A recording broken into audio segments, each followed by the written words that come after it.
Today we are going to be learning about the events leading up to the President Lincoln assassination, the President Lincoln assassination itself, and the events that took place after the President Lincoln assassination.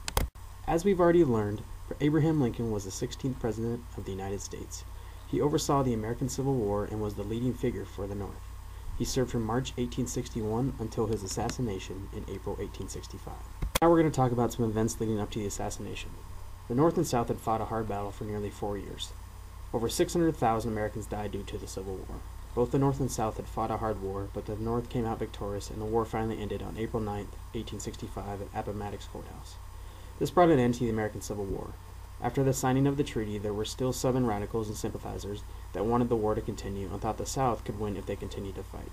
This brought about many different assassination plots, and the planning for the assassination of President Lincoln was in the works just days after the treaty had been signed on April 9, 1865. Now we're going to talk about the assassination itself. The assassination of President Abraham Lincoln took place on April 14, 1865 at Ford's Theater in Washington, D.C. The assassination was planned and carried out by the main conspirator, John Wilkes Booth. Booth walked into the presidential box that overlooks the stage in Ford's Theater and shot President Lincoln in the back of the head once with a pistol. Booth was able to walk into the presidential box because President Lincoln's guard had stepped away to get a closer look at the play. Booth then stabbed Henry Rathbone, who was also sitting in the presidential box, and jumped down onto the stage, fracturing a bone in his leg.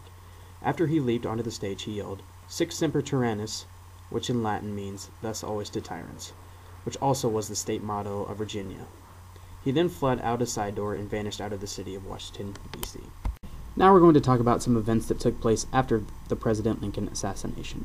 Lincoln did not die on April 14th, but did die the next morning on April 15th at 7:22 a.m. at Peterson's boarding house, which was located across the street from Ford's Theater. The nation was on a massive manhunt for John Wilkes Booth and the other conspirators on the days after the assassination. Booth had made his way from Washington, D.C. to a farm in northern Virginia where he was finally captured and killed on April 26, 1865 at the Garrett farmhouse. The other conspirators were finally captured in the following days and were hung for their roles during the assassination.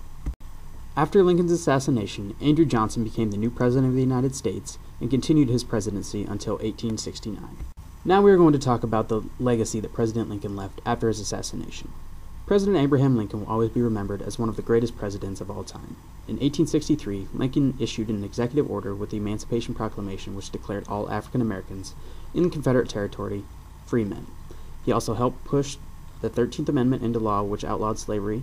He continued to build his legacy with the great leadership he showed throughout the American Civil War. Abraham Lincoln lived a short life, but his legacy will live on forever as one of the greatest presidents of all time.